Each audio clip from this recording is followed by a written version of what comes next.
ಇತ್ತೀಚಿನ ಸಂಚಿಕೆಗಳನ್ನು ಜಾಹೀರಾತಿನ ಕಿರಿಕಿರಿ ಇಲ್ಲದೆ ನೋಡಿ.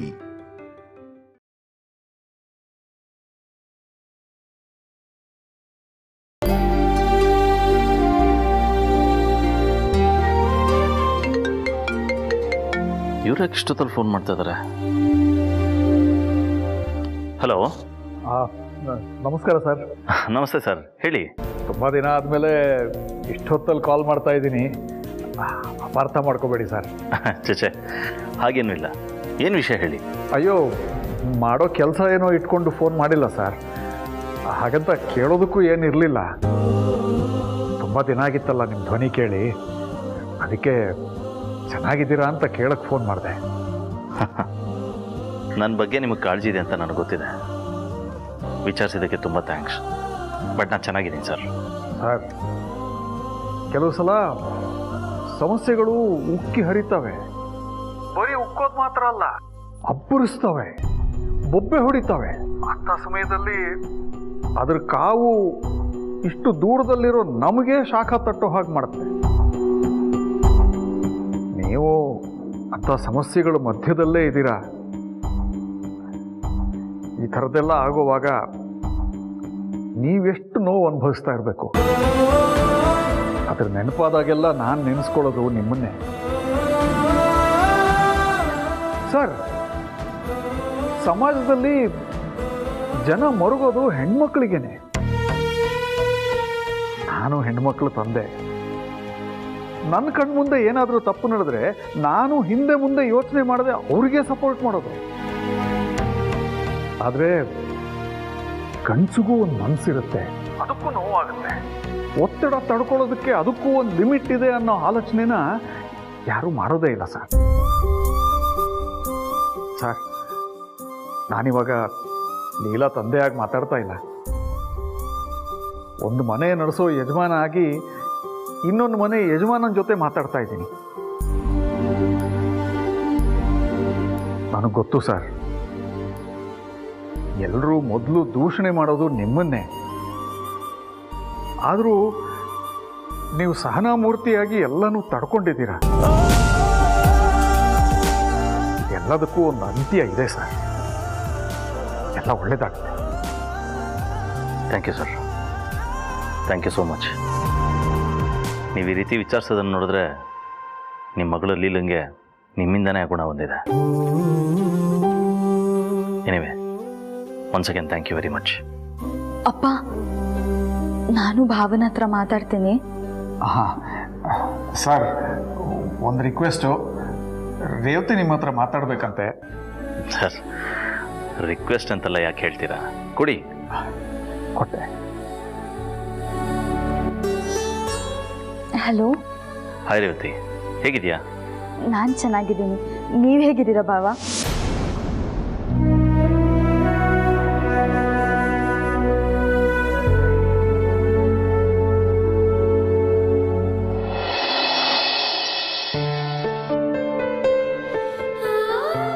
ಅಮ್ಮ. ಓ ಮಂತ್ರ, ಬಾಮ್ಮ, ಬಾ ಕೂತ್ಕೋ, ಬಾ.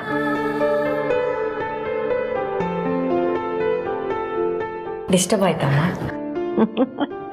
ಅಯ್ಯೋ ದೇವ್ರೆ, ನಾನು ಯಾವ ದೇಶ ಆಳೋ ಕೆಲಸ ಮಾಡ್ತಿದ್ದೀನಿ, ಡಿಸ್ಟರ್ಬ್ ಆಯ್ತು ಅನ್ನೋದಕ್ಕೆ? ಹೇಳಮ್ಮ. ಏನಿಲ್ಲಮ್ಮ, ಸುಮ್ಮನೆ ಹಾಗೆ ಬಂದೆ. ಮಾತು ಕಾರಣ ಇಲ್ಲ ಅಂತ ಹೇಳ್ತಿದೆ, ಆದರೆ ನಿನ್ನ ಕಣ್ಣುಗಳು ಯಾವುದೋ ಪ್ರಶ್ನೆಗೆ ಉತ್ತರ ಬಯಸ್ತಾ ಇದೆ. ಇದೆಲ್ಲ ನಿಮ್ಗೆ ಹೇಗೆ ಗೊತ್ತಾಗುತ್ತೆ? 3 ತಲೆಮಾರಿನ ಅನುಭವ ಅಮ್ಮ. ಅದೇ ಅನುಭವದಿಂದ ನನ್ನ ಪ್ರಶ್ನೆಗೆ ಉತ್ತರ ಕೊಡಿ. ಏನು ಬೇಕಾದರೂ ಕೇಳಮ್ಮ, ನನಗೆ ಗೊತ್ತಿದ್ರೆ ಖಂಡಿತ ಹೇಳ್ತೀನಿ. ಅಮ್ಮ, ಲೀಲಾ ಬಗ್ಗೆ ನಿಮ್ಗೇನು ಗೊತ್ತು?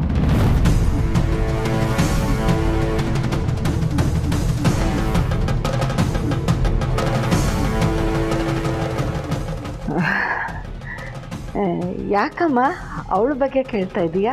ಲೀಲಾ ಜೀವನದಲ್ಲಿ ಏನೋ ದೊಡ್ಡ ನೋವಾಗಿದೆಯಂತಲ್ಲ, ಏನದು?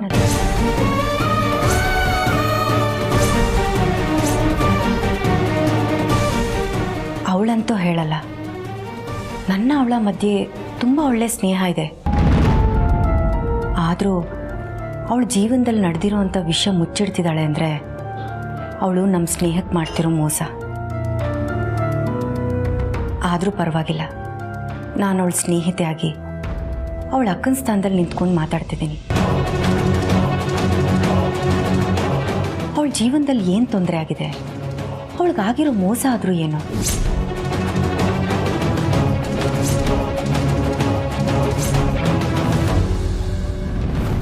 ಸಾರಿ ಸಾರಿ.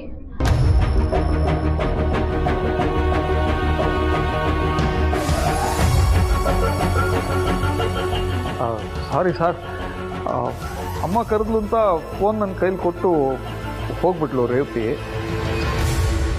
No problem. ಸರ್, ಇನ್ನೊಂದು ವಿಷಯ, ಕೌಸಲ್ಯ ಬುದ್ಧಿ ನಿಮಗೆ ಗೊತ್ತಿದೆ. ಈಗಾಗಲೇ ನಿಮಗೆ ಸಮಸ್ಯೆ ಕೊಟ್ಟಿರ್ತಾಳೆ. ಮುಂದೇನು ಏನಾದರೂ ಹೆಚ್ಚು ಕಮ್ಮಿ ಮಾಡೋದು ಅಥವಾ ಕೀಟ್ಲೆ ಮಾಡೋದು ಮಾಡಿದ್ರೆ ದಯವಿಟ್ಟು ಕ್ಷಮಿಸಿ ಸರ್. ನಮ್ಮ ಲೀಲಾ ನಿಮಗೇನು ಸಮಸ್ಯೆ ಆಗದೆ ಇರೋ ಹಾಗೆ ನೋಡ್ಕೋತಾಳೆ. ನೀವೇನು ಯೋಚನೆ ಮಾಡಬೇಡಿ, ನೆಮ್ಮದಿಯಾಗಿರಿ ಸರ್. ನನಗೆಲ್ಲ ಅರ್ಥ ಆಗುತ್ತೆ ಸರ್. Thank you.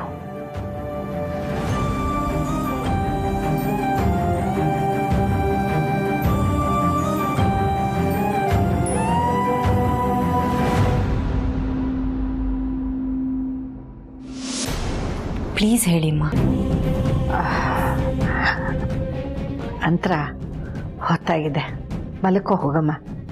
ಯಾಕಮ್ಮ, ನಾನು ಲೀಲಾ ಬಗ್ಗೆ ತಿಳ್ಕೊಬಾರ್ದಾ? ಅದು ಹಾಗಲ್ಲ, ನಾ ಹೇಳೋದು ನೀನು ಅರ್ಥ ಮಾಡ್ಕೊಮ್ಮ. ಅಮ್ಮ, ನಿಮಗೆಲ್ಲ ಗೊತ್ತಿರುತ್ತೆ. ನೀವು ಹೇಳದೇ ಇದ್ರೆ ನಾನು ಬಿಡಲ್ಲ. ನಿಜವಾಗ್ಲೂ ನಿಮಗೆ ನನ್ನ ಮೇಲೆ ಅಕ್ರೆ ಇದ್ದರೆ ಹೇಳ್ತೀರಾ, ಇಲ್ಲ ಅಂದರೆ ಬಿಟ್ಬಿಡಿ.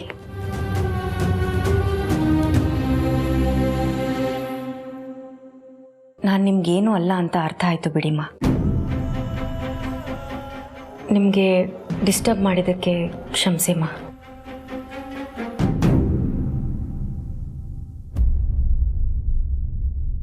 ಅಂತರ ಒಂದು ನಿಮಿಷ.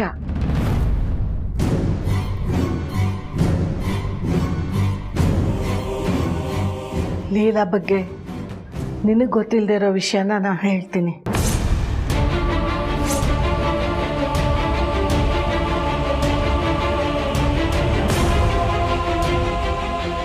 ಎಲ್ಲರೆದ್ರಿಗೂ ಜಿಂಕೆ ಥರ ಹಾಕ್ಕೊಂಡು ನವಿಲ್ ಥರ ಕುಂಡ್ಕೊಂಡು ತಾನು ಖುಷಿಯಾಗಿದ್ದು ಇನ್ನೊಬ್ಬರು ಖುಷಿಯಾಗಿರ್ಬೇಕು ಅಂತ ಬಯಸೋ ಆ ಜೀವ ಯಾರೆದ್ರಿಗೂ ಹೇಳ್ಕೊಳಕ್ಕಾಗದೇ ಇರೋಷ್ಟು ದುಃಖನ ತನ್ನ ಮನಸ್ಸೊಳಗೆ ಬಚ್ಚಿಟ್ಕೊಂಡಿದ್ಯಮ್ಮ.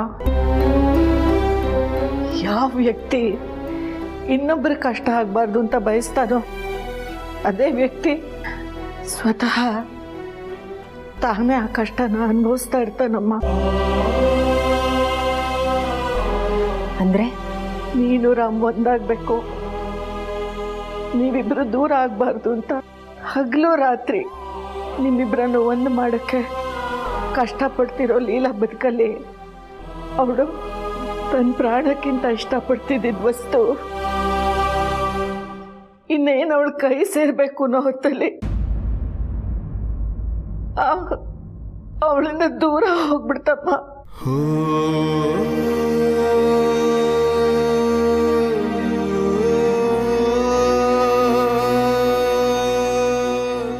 ಆ ವಸ್ತು ಇನ್ ಮುಂದೇನಾದ್ರೂ ಅವಳ ಕೈಗೆ ಸಿಗತ್ತೆ ಅನ್ನೋ ನಂಬಿಕೆ ನಮ್ಗೆ ಯಾರಿಗೂ ಇಲ್ಲಮ್ಮ. ಅವಳು ಬಯಸಿದ್ದೇನು, ಅವಳನ್ನ ಬಿಟ್ಟು ಹೋಗಿದ್ದೇನು? ನೀವು ಹೇಳ್ತಿರೋದು ನೋಡಿದ್ರೆ ಅದು ವಸ್ತು ಅಲ್ಲ, ವ್ಯಕ್ತಿ ಅಂತ ಅನ್ನಿಸ್ತಿದೆ.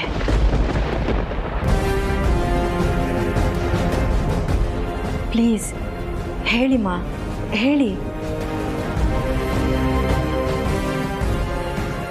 ನಿನಗೆ ಕೈ ಮುಗಿತೀನಮ್ಮ. ನನ್ನ ನಿನ್ನೇನು ಕೇಳಬೇಡ ತಾಯಿ, ಕೇಳಬೇಡ.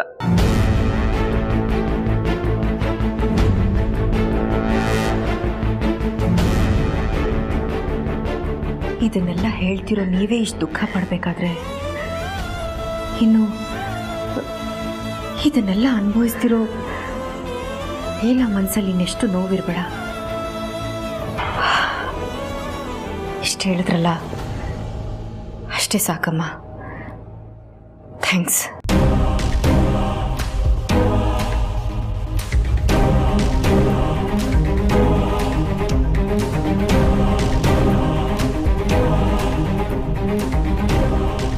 ಅಮ್ಮ ಅಂತೂ ಲೀಲಾ ಬಗ್ಗೆ ಪೂರ್ತಿ ವಿಷಯ ಹೇಳಲಿಲ್ಲ. ಹಾಂ, ವಿಶ್ವರೂಪ್ ಯಾವಾಗಲೂ ಲೀಲಾನ ತಂಗಿ ತಂಗಿ ಅಂತ ಹೇಳ್ತಿರ್ತಾರೆ. ಅವ್ರ ಹತ್ರ ಕೇಳಿದ್ರೆ ಏನಾದರೂ ವಿಷಯ ಗೊತ್ತಾಗ್ಬೋದಾ?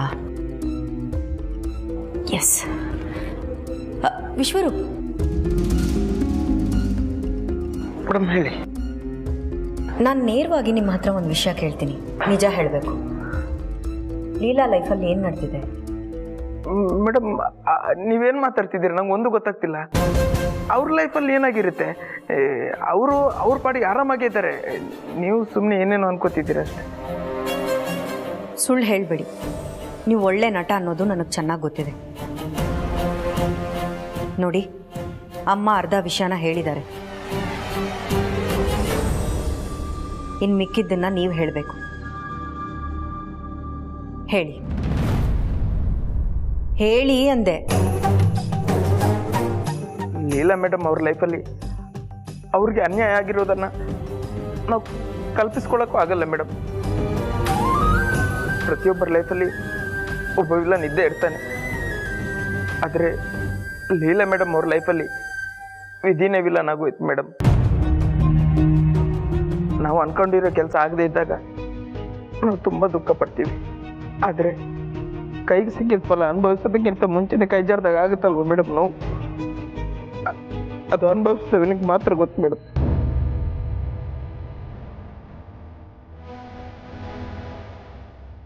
ಜೊತೆ ಯಾರೇ ಕಾರಣ ಆಗಿದ್ರು ನಾವು ಕಾಲರ್ ಪಟ್ಟಿ ಕೇಳ್ತಿದ್ದೆ, ಯಾಕೆ ನಮ್ಮ ಲೀಲಾ ಮೇಡಮ್ ಈ ಥರ ಅನ್ಯಾಯ ಮಾಡ್ತೆ ಅಂತ. ಆದರೆ ವಿಧಿನ ಹಿಡಿಯೋಕ್ಕಾಗಲ್ಲ ಅಲ್ವ ಮೇಡಮ್?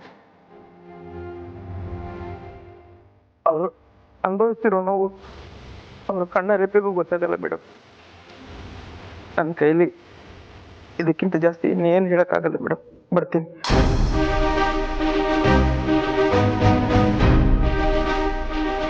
ಯಾಕೆಲ್ಲರೂ ಒಂದೇ ವಿಷಯನ ಮುಖ್ಯವಾಗಿರೋ ಪಾಯಿಂಟಲ್ಲೇ ನಿಲ್ಲಿಸ್ತಿದ್ದಾರೆ? ಲೀಲಾ ಲೈಫಲ್ಲಿ ಏನು ಅನ್ಯಾಯ ಆಗಿದೆ? ಯಾರಿಂದ ಆಗಿದೆ? ನಡೆದಿರೋದಾದ್ರೂ ಏನು?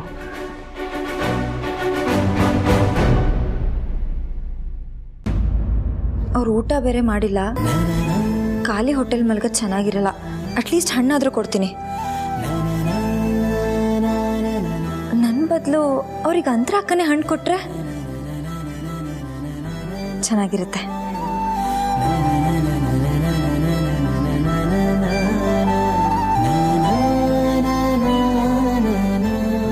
ಅಂತರ ಅಕ್ಕ ಹಣ್ಣು ತಗೊಂಡು ಹೋಗ್ತಾ ಇದ್ದಾರೆ.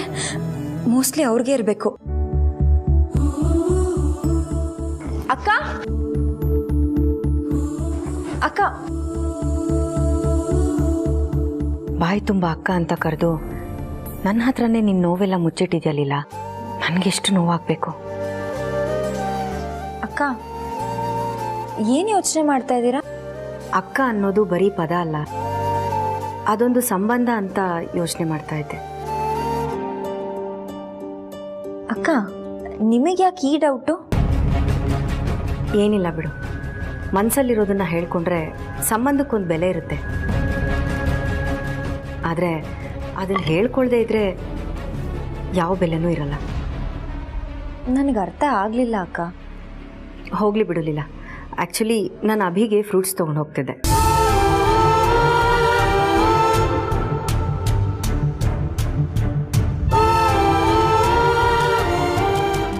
ಲೀಲಾ, ಯಾಕೇನಾಯಿತು?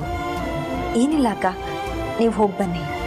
ಸರಿ ಲೀಲಾ, ಸ್ವಲ್ಪ ಹೊತ್ತು ಅವ್ರ ಜೊತೆ ಕೂತು ಮಾತಾಡಿದ್ರೆ ಅವ್ರಿಗೂ ಖುಷಿ ಆಗುತ್ತೆ. ಆಮೇಲೆ ಅವ್ರಿಗೆ ಹಣ್ಣು ತಿನ್ನಬೇಕು ಅಂತ ಅನಿಸುತ್ತೋ ಇಲ್ವೋ, ಅದಕ್ಕೆ ಈಗಲೇ ತೊಗೊಂಡು ಹೋಗ್ತೀನಿ.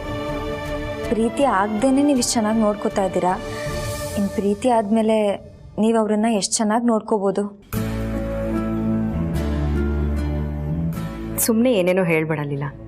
ನೀನು ಹೋಗು, ನಾನು ಹಣ್ಣು ಕೊಟ್ಟು ಬರ್ತೀನಿ. ಆಯ್ತಕ್ಕ, ನಿಮ್ಮನ್ನು ಯಾರೂ ಡಿಸ್ಟರ್ಬ್ ಮಾಡಲ್ಲ, ಆರಾಮಾಗಿ ಹೋಗಿ ಬನ್ನಿ.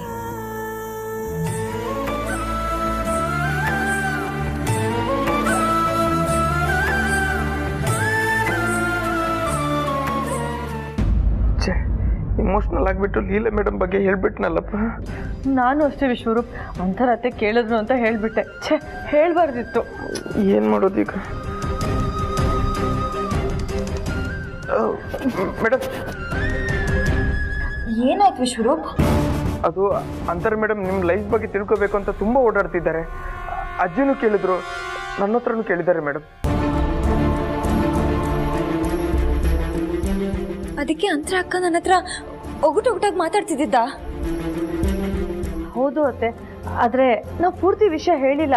ನೀವು ಹೆದರ್ಕೋಬೇಡಿ. ಅವ್ರು ಕೇಳಕ್ಕೆ ಬಂದಾಗ ನಾವು ಹೇಳ್ದೇ ಇರೋಕ್ಕೆ ಪ್ರಯತ್ನ ಪಟ್ವಿ. ಆದರೆ ಅವ್ರು ತುಂಬ ಒತ್ತಾಯ ಮಾಡ್ತಿದ್ರು, ಆವಾಗ ಹೇಳ್ದೆ ಇರೋಕ್ಕಾಗಿಲ್ಲ. ಅಂತರ ಅಕ್ಕ ಇಷ್ಟು ದಿನ ಯೋಚನೆ ಮಾಡ್ತಿರೋ ವಿಷಯನ ಈಗ ಯಾಕೆ ಯೋಚನೆ ಮಾಡ್ತಿದ್ದಾರೆ? ಈ ವಿಷಯನ ಅವ್ರ ತಲೆಯಲ್ಲಿ ಬಿತ್ತಿದವ್ರು ಯಾರು? ನಮಗೆ ಗೊತ್ತಿಲ್ಲ. ಆದರೆ ಅಂತರಾತಿ ಈ ವಿಷಯನ ಇಲ್ಲಿಗೆ ಬಿಡಲ್ಲ ಅನ್ಸುತ್ತೆ. ಅವರು ಲೀಲಾ ನನ್ನ ಹತ್ರ ಮುಚ್ಚಿಡೋಂಥ ವಿಷಯ ಏನಿದೆ, ಅವಳಿಗೆ ನನ್ನ ಹತ್ರ ಏನೂ ಹೇಳಿಲ್ಲ ಅಂತ ನೊಂದ್ಕೊತಿದ್ರು. ಈಗ ಅವರು ಈಚೆ ಹತ್ರ ಹೋಗಿದ್ದಾರೆ, ಅವ್ರ ಹತ್ರ ಕೇಳ್ತಾರೆ. ಅಯ್ಯೋ, ಈಚೆ ಕೇಳಿದ್ರೆ ಅವ್ರಿಗೆ ಎಷ್ಟು ಕಷ್ಟ ಆಗಲ್ಲ, ಅವ್ರು ಎಷ್ಟು ನೊಂದ್ಕೋತಾರೆ. ಇಲ್ಲ, ನಾನು ಅವ್ರನ್ನ ತಡಿಬೇಕು. ಬಂದೆ. ಇಷ್ಟೆಲ್ಲ ನೋವಿದ್ರು ಇನ್ನೊಬ್ರಿಗೆ ನೋವಾಗಬಾರ್ದಂತ ಹೋಗ್ತಿರೋದು ನೋಡಿ ಮೇಡಮ್. ಅದವ್ರ ಹುಡ್ಗುಣ ವಿಶ್ವರೂಪ್. ನೋವನ್ನ ನುಂಗ್ತಾರೆ, ಖುಷಿನ ಹಂಚ್ತಾರೆ.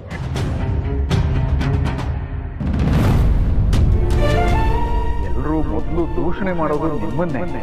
ಆದರೂ ನೀವು ಸಹನಾಮೂರ್ತಿಯಾಗಿ ಎಲ್ಲನೂ ತಡ್ಕೊಂಡಿದ್ದೀರಿ. ಎಲ್ಲದಕ್ಕೂ ಒಂದು ಅಂತ್ಯ ಇದೆ ಸರ್. ಅಭಿ, ಹೇಳು. ಸಾರಿ, ಡಿಸ್ಟರ್ಬ್ ಮಾಡಿದೆ ಅನ್ಸುತ್ತೆ. ಚಚೆ, ಹಾಗೇನಿಲ್ಲ, ಹೇಳು. ಊಟ ಮಾಡಲಿಲ್ವಲ್ಲ, ಅದಕ್ಕೆ ಅಟ್ಲೀಸ್ಟ್ ಫ್ರೂಟ್ಸ್ ಆದರೂ ತಿನ್ನಲಿ ಅಂತ ತೊಗೊಂಡು ಬಂದೆ.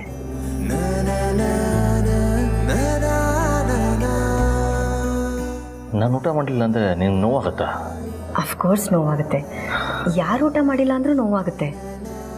ಅದರಲ್ಲೂ ನೀವು ಊಟ ಮಾಡಿಲ್ಲ ಅಂದರೆ ನನಗೆ ಜಾಸ್ತಿ ನೋವಾಗುತ್ತೆ.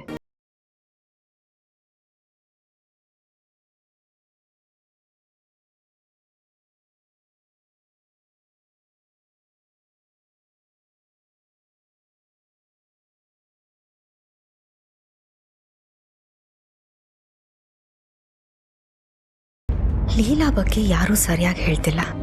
ಅಭಿ ಲೀಲಾನ ತುಂಬ ಕೇರ್ ಮಾಡ್ತಾರೆ.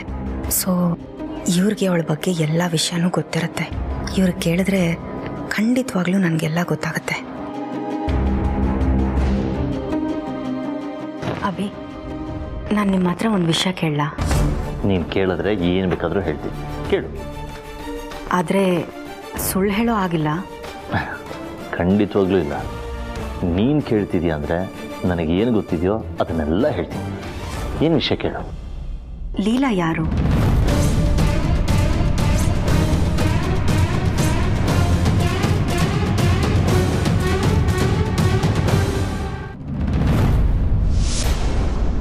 ಅವಳಿಗೂ ನಿಮಗೂ ಏನು ಸಂಬಂಧ?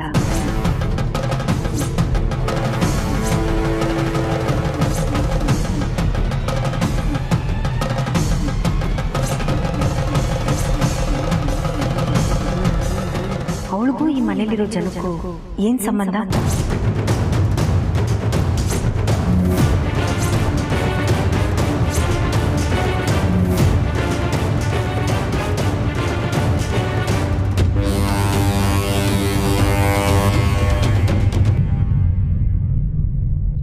ಈ ಮನೆಗೂ ಲೀಲಾಗೂ ಇರೋ ನಂಟೇನು?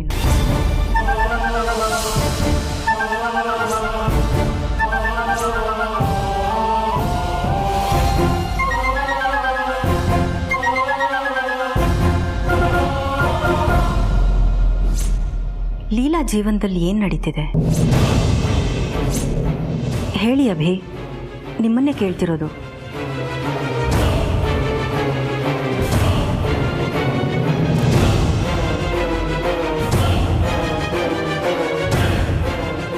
ಎಲ್ಲಾನು ಹೇಳ್ತೀನಿ ಅಂದ್ರಿ, ಹೇಳಿ.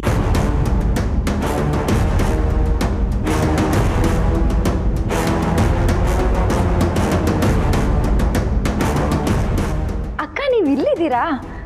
ನಾನು ಮನೆಯೆಲ್ಲ ಹುಡ್ಕೊಂಡು ಬಂದೆ.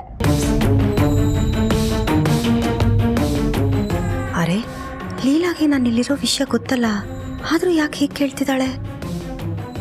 ನೀವು ಊಟ ಮಾಡಿಲ್ಲ ಅಂತ ಹೇಳಿದ್ರಲ್ಲ, ಅದಕ್ಕೆ ಹಾಲು ಕೊಡಕ್ಕೆ ಬಂದೆ.